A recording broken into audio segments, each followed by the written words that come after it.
Puncak perayaan HUT Dharma Wanita Persatuan DWP ke-18 di Kabupaten Tabanan berlangsung meriah dan berkesan.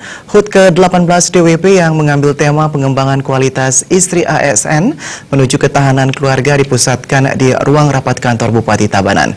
Acara tersebut dihadiri Wakil Bupati Tabanan Iko Manggede Sanjaya, Sekda Tabanan Nyoman Wirna Ariwangsa, Penasehat DWP Tabanan Nyonya Rai Wahyuni Sanjaya, Ketua DWP Tabanan Nyonya Putri Ningsih Wirna, OPD Tabanan, para pengurus dan juga anggota DWP Tabanan.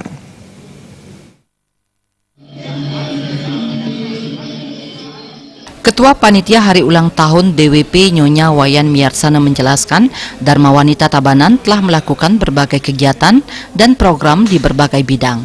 Di bidang pendidikan, misalnya dilakukan pertemuan rutin DWP, kunjungan kerja DWP ke Kota Makassar, seminar sehari, seminar nasional DPW Pusat di Jakarta, dan yang terakhir adalah lomba membaca sambutan.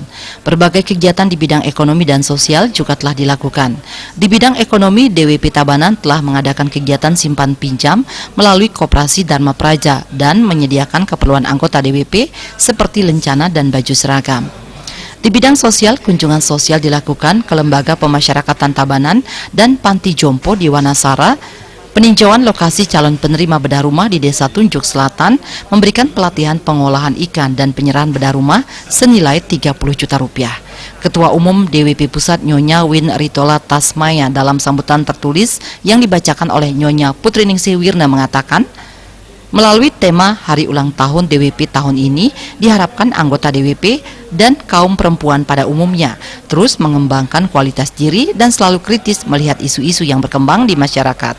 Sementara Bupati Tabanan Iputu Eka Wiryastuti dalam sambutan tertulis yang dibacakan Wabub Sanjaya memberikan apresiasi atas terselenggaranya kegiatan tersebut. Pihaknya mengatakan DWP memiliki peran yang sangat penting dalam kehidupan keluarga, masyarakat, bangsa, dan negara. Pihaknya berharap anggota DWP senantiasa mengembangkan kualitas diri dan kritis dalam melihat isu-isu yang sedang berkembang di masyarakat sehingga istri ASN dapat menjadi pelaku utama dalam ketahanan keluarga. Wabub Sanjaya juga memberikan apresiasi atas berbagai kegiatan positif DWP di berbagai bidang. Kedepannya diharapkan kegiatan tersebut ditingkatkan lagi sehingga kegiatan DWP Tabanan bisa bersinergi dengan visi Pemkab Tabanan mewujudkan Tabanan Serasi. Selain pemotongan tumpeng, dalam acara tersebut dilakukan penyerahan kunci bedah rumah kepada Niputu Sri Wahyuni yang merupakan anggota DWP Unit Bagian Umum Setda Tabanan, penyerahan piagam dan hadiah lomba membaca sambutan, serta penyerahan bingkisan kepada anak asuh OPD sebanyak 10 orang. Acara ditutup dengan hiburan. Pengurus anggota DWP dan juga beberapa OPD Tabanan tampil menyumbangkan suara. Humas Tabanan melaporkan.